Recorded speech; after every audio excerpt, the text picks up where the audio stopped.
कहानी की शुरुआत में हमें ऐना नाम की एक लड़की को दिखाया जाता है जो कि मेंटल असाइलम में है। उसके सामने उसका साइकाइट्रिस्ट होता है। ऐना के दिमाग पर गहरा असर पड़ा है, इसीलिए वो पास्ट की बहुत सारी बातों को भूल चुकी है। वो अपने साइकाइट्रिस्ट को बताती है कि आज से 10 महीने पहले अपने दोस्तों के साथ मैं जंगल में पार्टी कर रही थी, जहां मेरा बॉयफ्रेंड भी था। उसने मुझसे बदतमीजी करने की कोशिश की, जिस वजह से मैं वहां से निकल गई। और जब मैं अपने घर की तरफ जा रही थी, तभी मैंने रास्ते में 3 गार्बेज बैग्स को देखा, जिनके अंदर बच्चों की डेड बॉडीज थी, जिन्हें देखकर मैं डर गई। इसके बाद मैं अपने घर आ गई। मेरी मॉम की तबीयत बहुत ज्यादा खराब थी।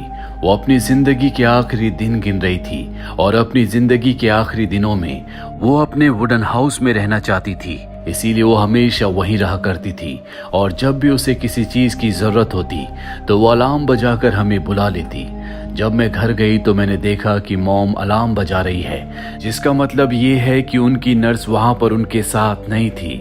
इसके बाद मैं घर के अंदर गई, जहां पर मैंने टेबल के ऊपर वाइन का गिलास देखा, साथ ही वहां पर आधा खाया हुआ खाना भी रखा था। मेरे डैड के कमरे से कुछ आवाजें आ रही थी, जिसके बाद मैंने की होल से अंदर देखा। उसके अंदर से खून निकल रहा था।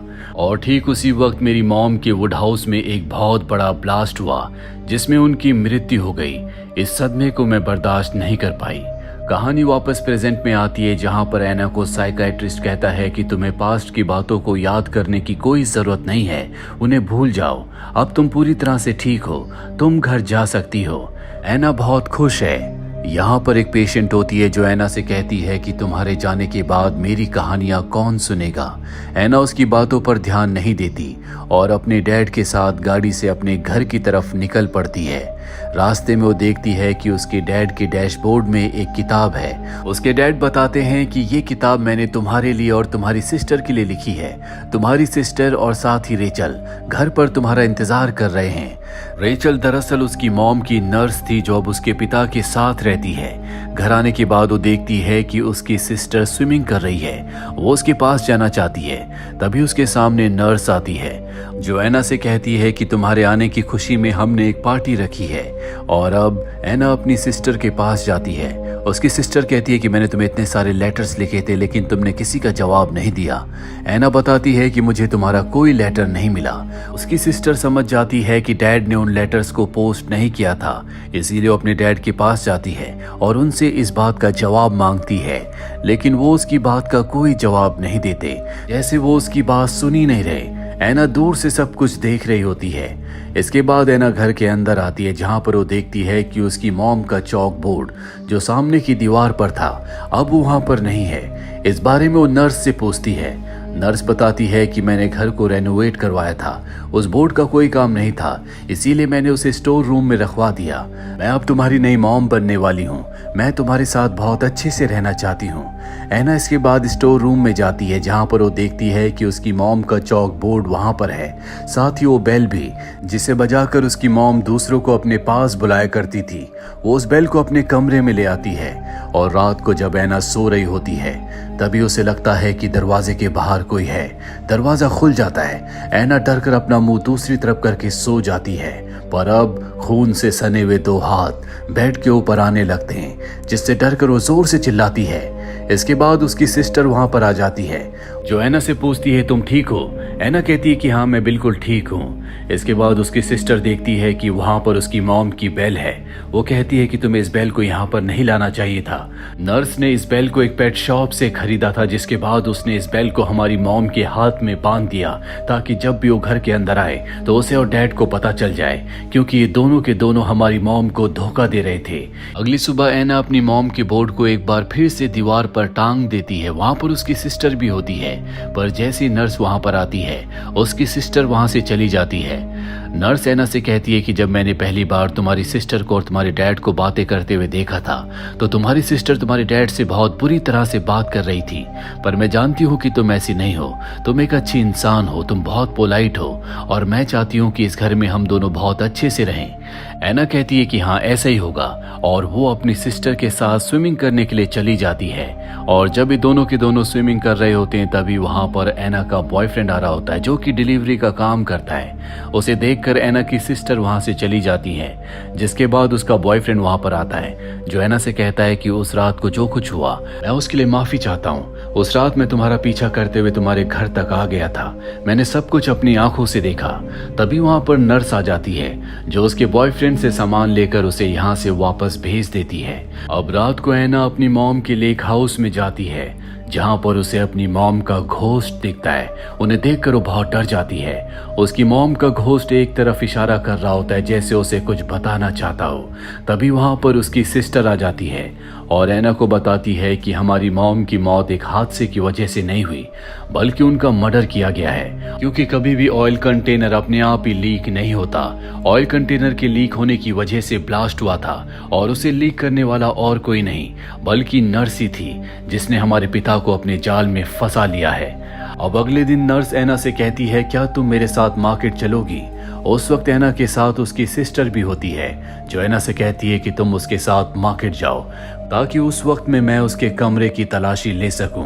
मार्केट जाने के बाद ये दोनों के दोनों एक रेस्टोरेंट में जाते हैं, जहां पर नर्स ऐना को बताती है कि उसके पास जो गले में मोतियों का हार है, ये उसे बहुत पसंद है, ये उसकी एक क्लाइंट ने उसे दिया था। इसके बाद ऐना अपने बॉयफ्रेंड से मिलती है, क्योंकि उस रात को जिस रात को उसकी मॉम की मृत्यु हुई थी, उसने उसका पीछा किया था, उसने सब कुछ देखा था। इसीलिए वो उस रात के बारे में जानना चाहती है, क्योंकि ऐना को उस रात के बारे में बहुत कुछ बातें याद नहीं है।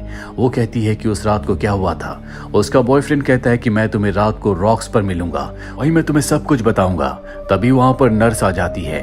वो कहती है कि आज से तुम्हें घर पर आने की कोई जरूरत नहीं है, हम अपना सामान लेने के लिए खुद आ जाएंगे।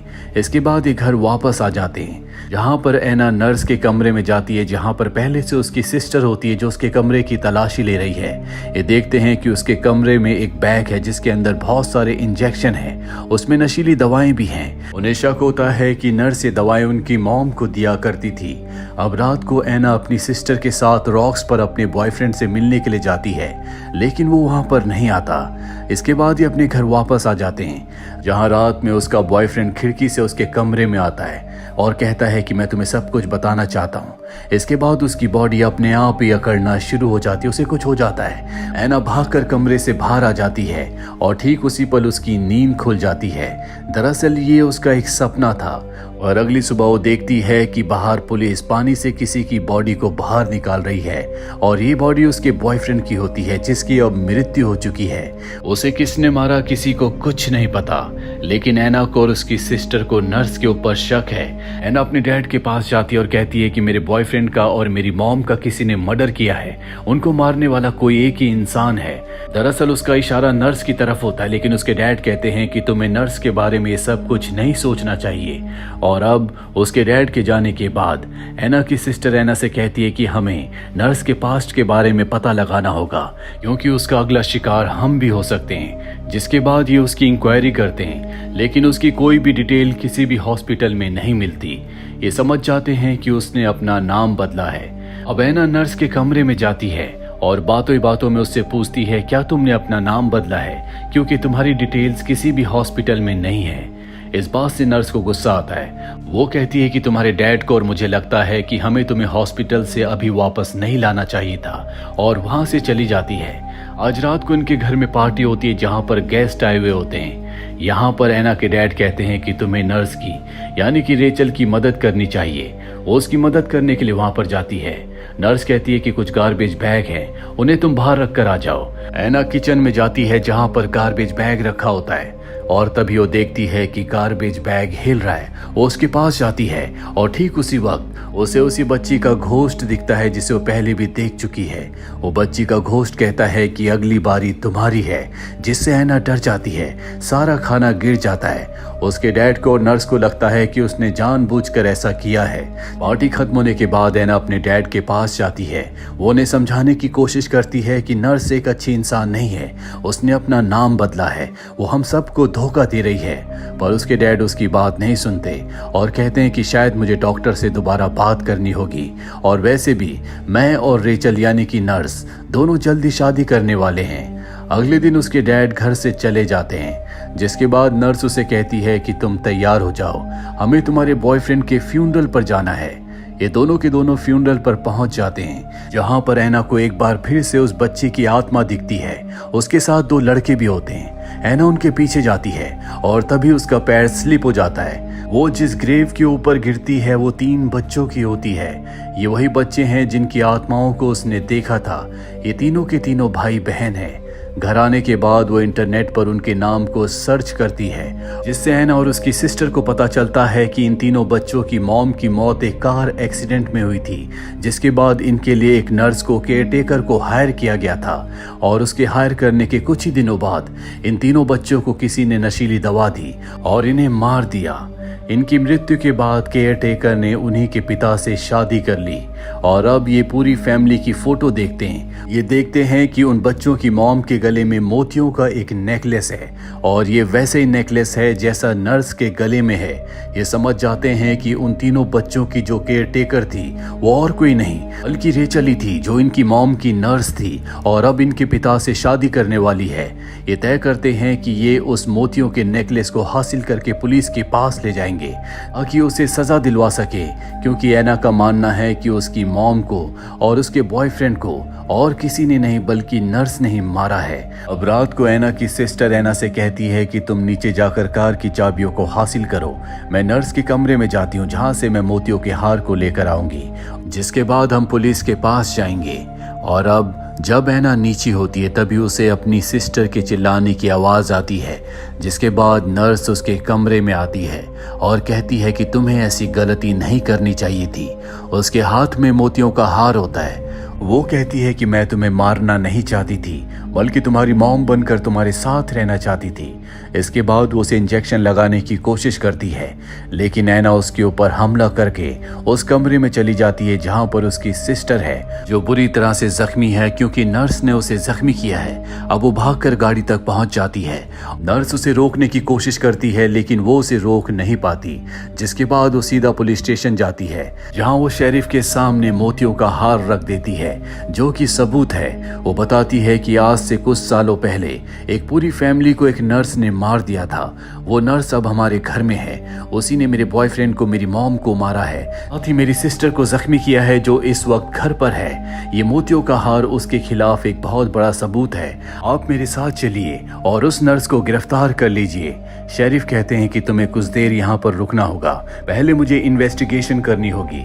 ऐना वहीं पर बैठे बैठे सो जाती है और जब उसकी आंख खुलती है तो उसके सामने नर्स होती है। शेरिफ और नर्स मिलकर उसे इंजेक्शन लगा देते हैं जिससे उसे नींद आ जाती है, जिसके बाद नर्स उसे उठाकर उसके घर वापस ले आती है जहां पर वो उसे बेड पर लेटाती है और बताती है कि मैं कभी माँ नहीं बन सकती, इसीलिए मैंने हमेशा सोचा था कि मैं तुम्हारे साथ एक माँ की तरह रहूंगी, लेकिन शायद ये मुमकिन नहीं है। ठीक उसी वक्त हम नर्स के पीछे ऐना की सिस्टर को देखते हैं, जिसके बाद ऐना पूरी तरह से बेहोश हो जाती है। रात को जब उसकी आंख खुलती है तो वो देखती है कि पूरे घर पर खून है। वो उस खून का पीछा करते हुए घर के उस हिस्से में पहुंच जाती है जहां पर एक बहुत बड़ा गार्बेज बैग होता है और उसके अंदर नर्स की डेड बॉडी होती है। उसकी मृत्यु हो चुकी है। तभी वहां पर ऐना की सिस्टर आती है। उसके हाथ में वो चाकू है जिससे उसने नर्स को मारा है। वो ऐना को बताती है कि मेरे पास इसके अलावा और कोई रास्ता नहीं था। और तभी वहां पर ऐना के डैड आ जाते हैं। ऐना अपने डैड को सब कुछ बताती है। वो कहती है कि नर्स ने मुझे और मेरी सिस्टर को मारने की कोशिश की, उसने हमें नशीली दवाएं दी। ये सुनकर उसके डैड हैरान हो जाते हैं। वो कहते हैं कि तुम्हारी सिस्टर की 10 महीने पहले उसी ब्लास्ट में मृत्यु हो गई थी जिस ब्लास्ट में तुम्हारी मॉम की मृत्यु हुई। और ठीक उसी वक्त हम देखते हैं कि ऐना के पास जो उसकी सिस्टर खड़ी होती है वो वहां से गायब हो जाती है और उसके हाथ में जो चाकू होता है दरअसल वो उसके हाथ में नहीं बल्कि खुद ऐना के हाथ में होता है। दरअसल ऐना अपनी सिस्टर को इमेजिन कर रही होती है। उसकी सिस्टर की आज से 10 महीने पहले ही मृत्यु हो चुकी है। और अब ऐना के डैड कहते हैं कि तुमने मुझसे कहा था कि तुम्हारी मॉम की मृत्यु एक हादसा नहीं थी बल्कि उसे मारा गया था। मुझे बताओ कि उस रात को क्या हुआ था। ऐना को अब सब कुछ याद आ जाता है। उसे याद आता है कि उस रात को जब वो घर पर वापस आई थी तो उसने की होल के अंदर से खून निकलते हुए नहीं देखा था, बल्कि जब उसने की होल के अंदर देखा था तो उसके डैड नर्स के साथ इंटीमेट हो रहे थे, जिस बात से उसे बहुत गुस्सा आया और सीधा वो लेक हाउस में गई जहां पर ऑयल का ड्रम था। उसने ऑयल वहां से निकाला, लेकिन वो ऑयल की टैप को पूरी तरह से बंद नहीं कर पाई। वहां पर एक कैंडल भी थी। जब उसने दरवाजे को बंद किया तो कैंडल नीचे गिर गई। ठीक उसी वक्त उसकी मॉम ने घंटी बजाई, जिससे उसकी सिस्टर अंदर चली गई और अगले पल एक बहुत बड़ा ब्लास्ट हुआ जिसमें उसकी मॉम और उसकी सिस्टर की मृत्यु हो गई। दरअसल ऐना ने ऑयल इसलिए निकाला था ताकि वो अपने डैड को और नर्स को जलाकर मार दे। उसके बॉयफ्रेंड की मृत्यु कोई हादसा नहीं थी, वो उससे मिलने के लिए आया था और जब वो उसे सच बता रहा था तो उसने उसे ऊपर से धक्का देकर नीचे गिरा दिया, जिससे उसकी मौत हो गई। नर्स का कोई भी रिकॉर्ड किसी भी हॉस्पिटल में इसलिए नहीं था क्योंकि 3 साल पहले उसने अपने बॉयफ्रेंड के डर से अपना नाम बदल लिया था, क्योंकि वो एक साइको इंसान था जो हमेशा उसका पीछा किया करता था।